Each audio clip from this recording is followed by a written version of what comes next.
Welcome back all of you to the channel physics tech by IITian. हमने आप लोगों को लास्ट लेक्चर जो कि मैथ का हुआ था उसमें बताया था हम लोग सीक्वेंस एंड सीरीज कर रहे थे। आज उसी को कंटिन्यू करते हैं। हम जब भी कोई भी टॉपिक कंप्लीट कर लेंगे तभी नेक्स्ट टॉपिक को स्टार्ट करेंगे। तो हम लोगों का चल रहा था सीक्वेंस एंड सीरीज।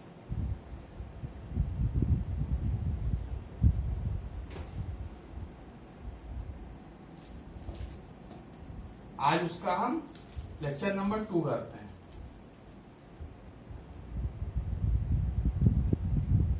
और सीक्वेंस एंड सीरीज में हमारा चल रहा था एपी।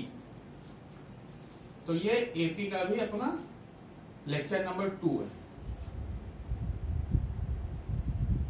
हम कोशिश करेंगे एपी को जितना ज्यादा आज खींच सकें जल्दी से जल्दी खत्म हो, ताकि हम अपना एपी के बाद तुरंत जीपी पे आएंगे। फिर देखते हैं फिर जीपी के भी कई सारे। अभी हम मेन हमारा जो फोकस होगा वो प्रॉब्लम पे होगा, क्योंकि हम आपको अभी एकदम बेसिक से लेकर के चल रहे हैं। लास्ट लेक्चर में हमने आपको nth टर्म का फॉर्मूला बताया था, Tn equal to A plus N minus 1 into D. एकदम बेसिक सा फॉर्मूला है। इसका डेरिवेशन भी मैंने आपको बताया था और उस पर एक अच्छा सा क्वेश्चन भी करके दिखाया था। और इस फार्मूले पे उससे ज्यादा हार्ड क्वेश्चन नहीं बन सकता, क्योंकि इसमें सिर्फ 4 ही अननोन है, 1 2 3 4। तो 4 में से 3 देके ही चौथा निकाला जा सकता है, या तो फिर कोई ना कोई रिलेशन दे दे। इसी फार्मूले को 2 बार यूज करके 2 इक्वेशन बने, इक्वेशन सॉल्व करना पड़े, तो एकदम बेसिक सा क्वेश्चन होगा। लेकिन आज हम फार्मूला जो पढ़ेंगे वो सम का पढ़ेंगे। उस दिन आपने क्या किया था, जैसे आपका 1 4 7 10 का एक सीरीज है, तो इसका मान लो 50वां टर्म निकालना है, 500वां टर्म निकालना है, ये सीखा था। लेकिन अगर इसको कहा जाए कि इसके 50 टर्म को ऐड करो, तो आज हम उसका फार्मूला देखेंगे। बेसिक सा फार्मूला कि हम डिनोट कैसे करते हैं। ए, अगला टर्म क्या होता है, ए प्लस डी। इसका फार्मूला यहीं से बनने वाला है। डेरिवेशन इसलिए बता रहा हूं ताकि अगर एग्जाम में बैठ ही आए आप और फार्मूला भूल जाएं, तो अगर ये आपको ट्रिक याद रहेगा तो आप फार्मूला 1 मिनट के अंदर ड्राइव कर सकते हैं। ए प्लस 2d। ऐसे ऐसे चलते हुए हमारा जो nth टर्म बनेगा वो क्या बनेगा, a plus N minus 1 into D. अब मान लीजिए इसको ऐड करना है, सम करना है इसका, तो सारे टर्म को हम क्या करेंगे, ऐड करेंगे। कितने टर्म है इसमें, 8 n टर्म है। ये पहले भी बोल चुके हैं कि हम n टर्म का फार्मूला निकालेंगे और जितना भी टर्म का हमें क्वेश्चन में पूछेगा n की वैल्यू उसको पुट करके तुरंत आंसर निकाल लिया करेंगे। इन सबको क्या करना है, ऐड करना है। तो सम करना है तो इसको ऐसे डिनोट कर लेते हैं। अब क्या करते हैं, इसका फार्मूला, ये तो प्लस प्लस में लिखा हुआ है, लेकिन इसका हमें फार्मूला निकालना है, एक जनरल फार्मूला निकालना है, ताकि अगर हमारे पास कोई भी सीरीज दी हुई हो तो हम उसका सम तुरंत निकाल सकें। तो इसको, इसके डेरिवेशन के लिए एक सिंपल सा ट्रिक है, इसको उल्टा एक बार लिख लेते हैं। अब ये s equal to A plus D A plus 2d इस तरह से लिखा है, इसको उल्टा लिख लेते हैं। उल्टा लिखेंगे तो भी ऐड करने पे तो s ही आएगा, तो ये भी हो जाएगा। अब इसको इधर लिखते हैं, a plus N minus 1 into D. अब आप ही लोग सोचिए, अगर ये n माइनस 1 है तो इससे पहले वाला क्या होगा, एक कम, यानी इससे पहले वाला जो रहा होगा वो क्या रहा होगा, a plus N minus 2 into D, क्योंकि d ऐड करने पे ही अगला बन रहा है ना। तो ये इसके नीचे आ गया, तो इसके नीचे जो हमारा आएगा वो क्या आएगा, a plus N minus 2 into D. हम उल्टा लिख रहे हैं, ऐसे ही समझ लीजिए, n minus 1 n minus 2 n minus 3 ऐसे ही जाएगा। और लास्ट टर्म जो हमारा बनेगा वो क्या बनेगा, ये a वाला आ जाएगा इसके नीचे। अब इन दोनों को ऐड कर देते हैं, तो इधर ऐड होगा तो क्या बनेगा, 2s। इधर क्या बनेगा, अब इन दोनों को ऐड करिए तो a प्लस ये d इसके साथ ऐड होगा, इसको ऐड करना है, तो यहां पे क्या है, d है ही नहीं, तो a और a तो ऐड हो जाएगा, तो क्या बन गया 2a, और n माइनस 1 इंटू डी ऐसे ही आ जाएगा। इसका अगला वाला ए और ए ऐड होके क्या बनेगा 2a, और n-2 में जब d ऐड होगा, अगर इसको हम ब्रैकेट ओपन करें तो यहां पे क्या लिखा है n-1d लिखा है, और यहां पे प्लस का 1d लिखा है, तो -2 और +1 मिलके क्या बन जाएंगे n-1, n-1 इंटू, ये ऐसे ही बनता रहेगा। और लास्ट वाला जो आएगा वो क्या आएगा, इसको ऐड कर लीजिए, a और a 2a plus n-1 into D. अब आपको पता है इसमें कितने टर्म है, n टर्म है, तो एक सिंपल सा फार्मूला देखिए कि अगर 1 + 1 + 1 + 1 ऐसे ये 10 टाइम्स लिखे हों, तो इसका आंसर आप कैसे लिखते हैं 1 × 10, मतलब जितनी बार लिखा होगा उतने से मल्टीप्लाई कर देंगे। अब बार बार ऐड करने की जरूरत थोड़ी है। ऐसे देखिए 2 2 2 2 2, ये 5 बार लिखा है, तो इसको जोड़ेंगे तो भी 10 आएगा, या 5 टाइम्स लिखा है 2 मल्टीप्लाई कर देंगे तो भी 10 आएगा। तो सेम इसी ट्रिक को यहां पे यूज करते हैं, ये n टाइम्स लिखा हुआ है तो इसको n से मल्टीप्लाई कर देते हैं। तो हमारा फार्मूला क्या है 2s = n × 2a + n-1 into D. अब हमें 2s थोड़ी निकालना था, हमें तो s निकालना है, तो 2 से डिवाइड कर देते हैं, n/2 2a + n-1 into D. ये है हमारा n टर्म के सम का फार्मूला। जब हमारा फर्स्ट टर्म पता होगा, नंबर ऑफ टर्म्स पते होंगे और उनका कॉमन डिफरेंस पता होगा, तो यहां से हम सम निकाल सकते हैं। लेकिन अब सीधा सीधा तो पूछेगा नहीं, वो ऐसा करेगा आपको सम दे देगा और कुछ और पूछ लेगा इसमें से। तो इसमें अननोन कितने हैं, a, n, d और s, 4 अननोन। यहां से यह पता चलता है कि हमें एपी का कोई भी क्वेश्चन आए उसमें सिर्फ 4 ही अननोन होते हैं उसके फार्मूले में। इसमें देखिए या इस फार्मूले में देखिए जो आपका tn का फार्मूला, tn, a, n और d। अगर इस क्वेश्चन की हम बात करें तो यहां पे आपको d पता है, 4 - 1 मतलब 3। इसको देखेंगे तो 7 - 4 = 3, मतलब यहां पे d 3 है। तो d तो अगर पूरे सीरीज में कॉमन ही रहने वाला, इसलिए उसका नाम ही कॉमन डिफरेंस, क्योंकि हम डिफरेंस निकाल रहे हैं।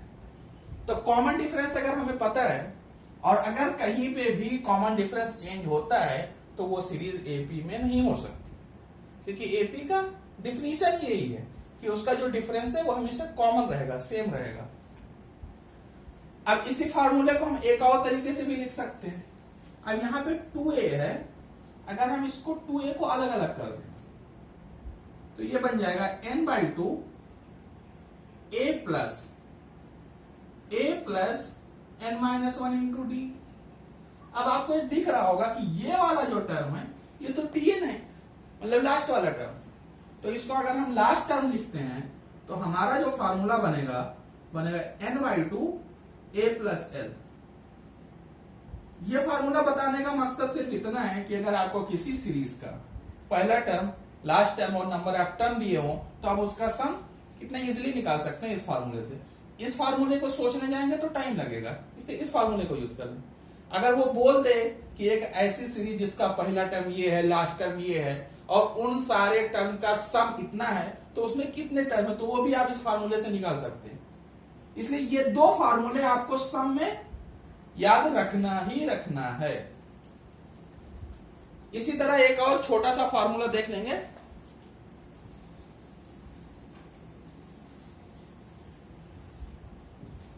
सारे फार्मूले मैं आपको एक साथ बता रहा हूं ताकि आप उसको एक जगह पे नोट करें और उसको याद जरूर करें।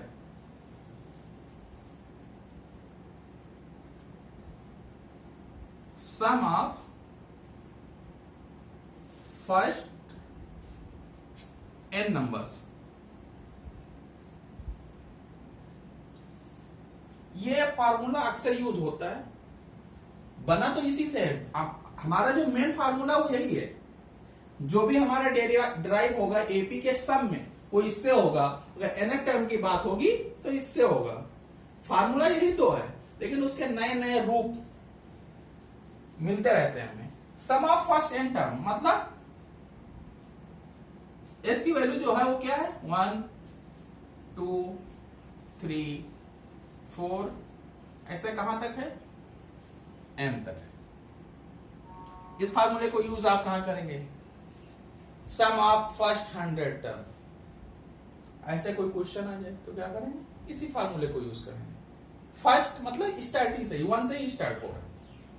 अब इसकी वैल्यू इसी फार्मूले में इस फार्मूले में क्या सीधा इस फार्मूले में रखते हैं। दोनों फार्मूला तो सेम ही है उसको अलग अलग तरीके से दिखाया गया। कितने टर्म है n बाई 2 फार्मूले में है। पहला टर्म क्या है 1 लास्ट टर्म क्या है n। तो s की वैल्यू कितनी आ गई n प्लस 1 बाई 2। तो वैसे तो बेसिक एक ही फार्मूला है लेकिन अगर आप इन दोनों फार्मूलों को और याद रखते हैं तो क्वेश्चन में आपको टाइम बचेगा। क्योंकि जो जेईई का पेपर होता है उसमें आपको 1 घंटे में मतलब 60 मिनट का अपने पास टाइम है। मैथ सेक्शन की अगर बात की जाए तो 60 मिनट में आपको 30 क्वेश्चन करने 60 मिनट 30 क्वेश्चन। तो अगर आप किसी क्वेश्चन पे टाइम बचाते हैं तो किसी टफ क्वेश्चन पे उसको यूज भी कर सकते हैं क्योंकि जेई मेंस में आपको टाइम पे ध्यान देना। लेकिन अगर आप एडवांस की बात करेंगे तो वहां पे आपका कॉन्सेप्ट बहुत ही स्ट्रांग होना चाहिए क्योंकि सारे क्वेश्चन कॉन्सेप्ट पे बेसिस होते हैं। तो ये फार्मूला अगर आपको समझ में आ गया तो एक बार आप इसको नोट डाउन कर लें फिर हम इस पे अच्छे से क्वेश्चन करते हैं। और वैसे यहाँ यूट्यूब पे एक और खासियत होती है कि आप उसको बार बार देख सकते हैं जब तक समझ में ना आए। आप क्लास में होते हैं कोचिंग में होते हैं ट्यूशन में होते हैं तो बोलते हैं सर दोबारा समझाइए। लेकिन यहाँ पे आपको बोलने की जरूरत ही नहीं है। वीडियो को थोड़ा सा बैक कीजिए और वापस देख लीजिए। एक बार समझ में नहीं आएगा 2 बार नहीं आएगा लेकिन आएगा जरूर क्योंकि ये बहुत ही बेसिक सा फॉर्मूला है और एपी में इतना ही है पढ़ने के लिए। और इसमें आप क्वेश्चन देखते हैं।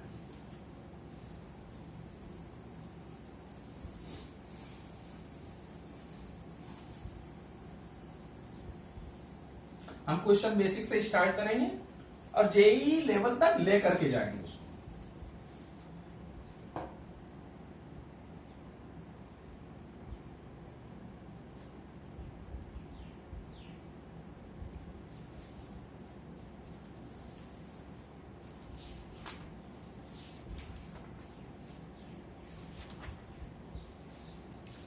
जो क्वेश्चन हमने लास्ट क्लास में किया था एनएफ टर्म निकालने का आज उसी का हम सम निकालते हैं।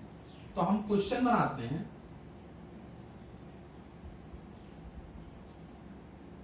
Find the some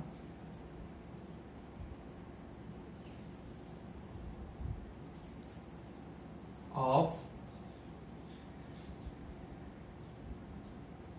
following series. जो सीरीज आपको दिया हुआ है उसका सम निकालिए अप टू 10 टर्म्स।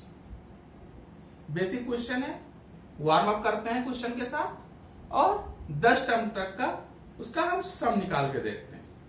सीरीज क्या है 1 4 7 10। कितने टर्म हमें नहीं पता लेकिन हम क्वेश्चन ने पूछ लिया कि आपको 10 टर्म तक का ही सम निकालना है तो हम 10 टर्म तक का सम निकालते हैं। अब हम अपना फार्मूला सबसे पहले फार्मूला रिमेंबर करते हैं कि फार्मूले में हमें क्या क्या चाहिए। तो सम का फार्मूला हमें पता है n/2 2a plus n-1 into D. ये हमें फार्मूला है। s हमें निकालना है क्योंकि सम हमें निकालना है। n नंबर ऑफ टर्म कितने हैं 10। तो गिवन लिखते हैं। क्वेश्चन में हमें क्या क्या दिया हुआ है n equal to 10। Number of term कितने यूज करने हैं हमें 10।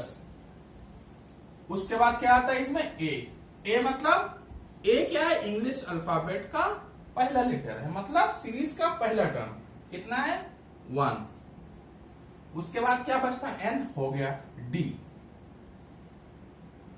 किसी भी 2 कॉन्जिक्यूटिव टर्म को सब्सट्रैक्ट कर दीजिए मतलब कोई भी 2 टर्म लेकिन पास पास वाले। ये नहीं 1 और 10 को नहीं माइनस करना है 4 और 10 को नहीं करना है, पास के 2 टर्म उनको उनका आप डिफरेंस निकाल लीजिए। अब आप चाहे 4 में से 1 माइनस करें या 7 में से 4 माइनस करें या 10 में से 7 माइनस करें, आंसर सबका 3 ही आने वाला है, क्योंकि ये क्या है, कॉमन डिफरेंस, ऐसा डिफरेंस जो सब में कॉमन है। अब 3 अननोन हमें चाहिए थे, 3 मिल गए हैं, ये 3 हमारे पास अब नोन हो गए, अब ये अननोन नहीं रहे। अब हमारा जो चौथा टर्म है एस, अब हम सिंपल तरीके से सिंपल मैथ का यूज करके निकाल सकते हैं। एन की value 10 divide by 2, 2 into 1 plus 10 minus 1 into 3, यहां से 2 इंटू 5 हो जाएगा, तो 5 और ये 2 इंटू 1 2 और ये हो जाएगा 9, और 9 इंटू 3 कितना हो जाएगा 27। अब ये कितना होगा 5 इंटू 29, इसको मल्टीप्लाई करेंगे आंसर आ जाएगा 145। एक फार्मूले को यूज करके हम कितना सिंपल तरीके से निकाल लिए, नहीं तो अब इसको हम 10 टर्म तक लिखते फिर उसको ऐड करते। 10 टर्म है, सिंपल है, 100 कर दिया, 200 कर दिया, तो ये बहुत प्रॉब्लम हो जाता है निकालने में अगर आप उसको सच में ऐड कर रहे हैं। लेकिन इस फार्मूले से हमने पहले ये पता कर लिया कि हाँ ये तो एपी में है। क्यों? क्योंकि इसका कॉमन डिफरेंस सेम है। अगर कॉमन डिफरेंस सेम नहीं होता तो हम ये फार्मूला यूज ही नहीं कर सकते, क्योंकि वो एपी में होता ही नहीं। ये फार्मूला सिर्फ और सिर्फ एपी के लिए है, सम ऑफ 10 टर्म्स, ऐसा भी आप इसको डिनोट कर सकते हैं। मान लीजिए किसी क्वेश्चन में ये लैंग्वेज ही नहीं लिखा और उसने ऐसे कोई एक सीरीज दे दी और क्वेश्चन दे दिया फाइंड S20, तो इसका मतलब यही है सम ऑफ 20 टर्म। अगर आप चाहें तो फार्मूले में ही थोड़ा सा चेंज कर लें और यहाँ पे n से इसको डिनोट कर ले नीचे, कि ये डिनोट करता है, ये जो n है कि वो कितने टर्म है, उसमें कितने टर्म का सम है। अगर यहाँ पे आपको कोई नंबर दे दिया तो आपको n की जगह पे वही नंबर यूज करना है। तो इन चीजों का हमेशा ध्यान रखेंगे। और ये 2 फार्मूले मिनिमम टू मिनिमम एपी के अंदर, ये 2 फार्मूले तो हम याद ही रखेंगे। और अब आइए, अब आपको सीधा जेई के क्वेश्चन पे लेकर के चलते हैं, सीधा आपका लेवल हाई करते हैं, क्योंकि फार्मूला यही लगना है। बस आपको थोड़ा सा सोचना होगा उस क्वेश्चन में। आई थिंक ये क्वेश्चन लोगों को समझ में आया होगा। समझ में आया हो, लेक्चर समझ में आए, अच्छा लगे तो शेयर जरूर करें और चैनल को सब्सक्राइब जरूर करें। आइए हम आपको अगला क्वेश्चन बताते हैं। बहुत ही बेसिक सा क्वेश्चन है। क्वेश्चन चूंकि जेई का है तो उसमें लैंग्वेज बहुत लंबा है, लेकिन उसका जो मेन पार्ट है, क्वेश्चन वैसे मैं बोल रहा हूं, जिसको राइट डाउन करना है, लिखना है, वो लिख सकते हैं। सपोज दैट, मान लो all the terms of an AP are natural number, मतलब इसमें जो भी नंबर आएंगे वो सबके सब नेचुरल नंबर हैं। If the ratio of the sum of first 7 term to the sum of first 11 term, इसमें क्या दे रखा है उसने, सम ऑफ फर्स्ट 7 टर्म और सम ऑफ फर्स्ट 11 टर्म का उसने रेशियो दे करके रखा है। कितना रेशियो है? 6:1, 6:11। First sum of first 7 term का रेशियो दे रखा है with sum of first 11 term, और वो कितना है? 6:11। And that 7 term lies in between 130 and 140, और जो इसका 7वां टर्म है वो 130 और 140 के बीच में लाई करता है, मतलब T7। n क्या डिनोट करता है? कौन सा टर्म है? तो 7वां टर्म जो इसका है वो किसके बीच में है? 130 और 140। इसका मतलब क्या है? वो 130 से तो बड़ा होगा और 140 से छोटा होगा। Then common difference of this AP.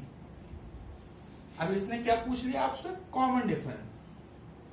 अगर आप इस क्वेश्चन को ऐसे देखेंगे, पढ़ेंगे, तो लगेगा कि इतना हार्ड क्वेश्चन। और ये कब का है?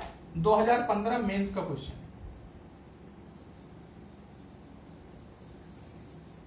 इतना सिंपल क्वेश्चन, करना कुछ नहीं, जो जो इसके नोटेशन है सबकी वैल्यू पुट कर दीजिए, कहीं ना कहीं से डी निकल ही आएगा। तो आइए कोशिश करते हैं, यहीं से शुरुआत करते हैं। फार्मूला लिखते हैं सबसे पहले,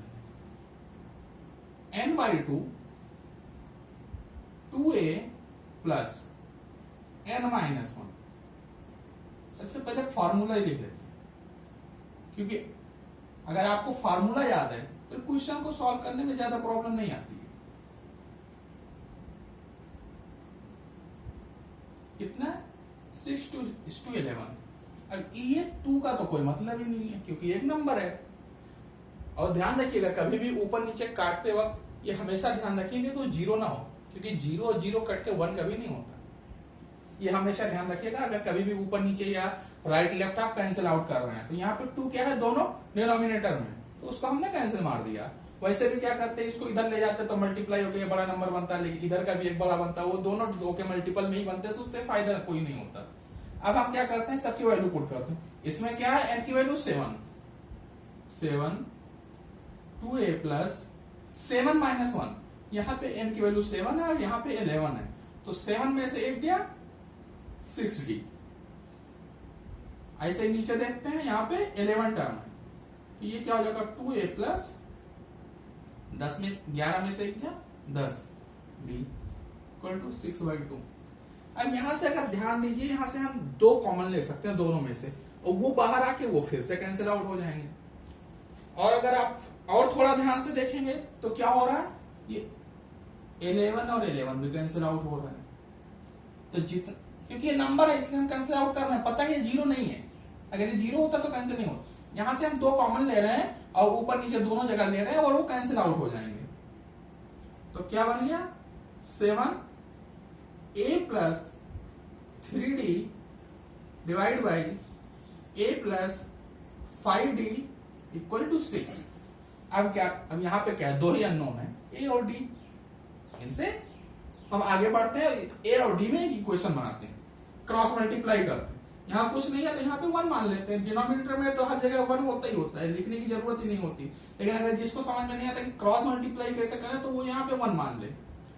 अब यहाँ पे ब्रैकेट ओपन करते हैं, तो 7 अंदर जाएगा तो a के साथ में जाएगा, और यहाँ पे भी आएगा, तो ये हो जाएगा 7 × 3 21, और इक्वल टू, अब ये 6 के साथ मल्टीप्लाई होगा, तो 6a प्लस 6 × 5 30d।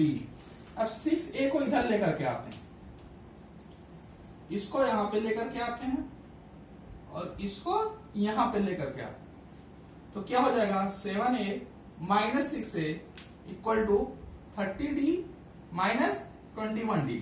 तो ये क्या बन गया, a की वैल्यू यहां पे आ गई इन टर्म्स ऑफ d, क्योंकि हमें d निकालना है, a और d दोनों नहीं पता है, तो a की वैल्यू हमारी आ गई 9d। ये हमारा बन गया इक्वेशन नंबर 1। a की वैल्यू हमें d के टर्म में पता चल गई, हमें क्या है d ही निकालना है। अगर आप a किसी तरह से निकालना है तो d हमें तुरंत पता चल जाए। लेकिन हमारे पास एक कंडीशन और है, अब हम दूसरे वाले कंडीशन को यूज करते हैं जो हमें क्वेश्चन में दिया हुआ था, t7। अब t7 की वैल्यू यहाँ पे रखते हैं, और वैसे अगर हम t7 अलग से निकाले साइड से तो क्या होगा, a प्लस 7-1, n-1 होता है ना फार्मूले में, तो ये हो गया 7-1, तो ये क्या हो गया a प्लस 6d। अब यहां हमें पता है a की वैल्यू 9d के बराबर है, तो इसको उठा करके यहां पे पुट कर देते हैं, और यहां से ये क्वेश्चन आसानी से सॉल्व हो जाएगा। समझ में आ गया ना लोगों को, a की जगह पे हम 9d रख देते हैं और 6d यहां पहले से है, और ये कहां से आया, फ्रॉम इक्वेशन नंबर 1। तो t7 की वैल्यू जो है हमें कितना मिल गया 15d। अब इसको उठा करके इस कंडीशन में पुट कर देते हैं, जेई का लेवल है, समझ आया ना, क्वेश्चन वही है, कोई नया फार्मूला नहीं है, फार्मूले वही 2 ही है अपने पास, और उसी से हम क्वेश्चन को सॉल्व कर रहे हैं। तो 130 t7 की जगह पे 15d रख देता है। कंडीशनल क्वेश्चन है, 130 से बड़ा है और 140 से छोटा है। अब हमें d की वैल्यू निकालनी है, तो यहां से 15 हटाते हैं। 15 हटाने के लिए क्या करेंगे, सब में हम 15 से डिवाइड कर देते हैं, तो ये क्या हो जाएगा 130/15 d 140/d, मतलब d की वैल्यू जो होगी वो 130/15 से बड़ी होगी और 140/d से 140/15 से छोटी होगी। अब इसको हम डिवाइड करके देखते हैं। ये हमारा जो आंसर आएगा 8 पॉइंट, अगर इसको आप 15 से डिवाइड करते हैं तो ये आएगा 10 अबाउट 8.7 आएगा लगभग। जैसे आप सॉल्व करेंगे तो कुछ भी आ सकता है, लेकिन इसने चूंकि क्वेश्चन में पहले ही बोल दिया था कि इसमें जितने भी टर्म है सब कुछ नेचुरल नंबर है, तो इसका जो डी का आंसर भी आएगा वो भी एक नेचुरल नंबर आएगा। इसलिए हमें पॉइंट में ज्यादा दिमाग लगाने की जरूरत नहीं है, क्योंकि हमें एक नंबर ही आंसर में देना है, पॉइंट में नहीं है, एक इंटीजर वैल्यू देनी है। तो अब डी का वैल्यू जो होगा वो 8.7 से बड़ा होगा। इधर से ये मिला, अब इधर से देखते हैं क्या मिलता है। अब इसको 15 से डिवाइड करते हैं तो ये आएगा 9.3 के अबाउट, जब इसको आप 15 से डिवाइड करेंगे। अब यहाँ पे हमें एक ऐसा नंबर सोचना है जो 8.7 से बड़ा है और 9.3 से छोटा है, तो यहाँ पे सिर्फ एक ही ऐसा नंबर मिल सकता है कि डी की वैल्यू कितनी हो सकती है, 9। वही दो फार्मूले जो अपने पास हैं एपी के, उसी से हमने क्वेश्चन देखा जो 2015 मेंस में आया हुआ है, और इसका डी का आंसर जो इसका कॉमन डिफरेंस होगा वो हमें 9 पता चल गया। अगर आपसे आप कोई सीरीज पूछे कि वो सीरीज क्या होगी, तो आप सिंपली इसका सीरीज का वैल्यू आप दे सकते हैं कि सीरीज क्या होगी। डी की वैल्यू यहां पे डालेंगे तो आपको ए मिल जाएगा। वैसे क्वेश्चन में पूछा नहीं, लेकिन अगर बाई चांस पूछ ले तो क्या करेंगे, तो आप इसको इक्वेशन नंबर 1 में डाल के ए की वैल्यू 9 × 9 मतलब 81 आपको मिल जाएगी। ये सीरीज क्या है, 81 से स्टार्ट हो रही है, तो अपनी सीरीज क्या होगी, 81 से स्टार्ट होगी और कॉमन डिफरेंस उसका 9 रहेगा, तो 81 के बाद आएगा 90, फिर आएगा 99 और ऐसे ऐसे एंड तक चली जाएगी। इसी क्वेश्चन के साथ मैं आज का लेक्चर खत्म करता हूं, और अगले लेक्चर में हम देखते हैं या तो एपी पे ही और अच्छे क्वेश्चन लेकर के आएंगे, या तो हम अगला टॉपिक स्टार्ट करेंगे व्हिच मस्ट बी जीपी, जहां पे आपको सम करके अगला टर्म नहीं मिलेगा बल्कि आपको मल्टीप्लाई करके अगला टर्म मिलेगा। तो उसके फार्मूले देखेंगे, उसके एन टर्म के फार्मूले देखेंगे, उनको सम करें तो क्या है। और अगर आपको ये लेक्चर और ये क्वेश्चन जो मेंस में आया हुआ था 2015 का आपको समझ में आया हो तो वीडियो को लाइक करें, शेयर करें और हमारे channel physics tech by IITian को जरूर सब्सक्राइब करें। Thank you.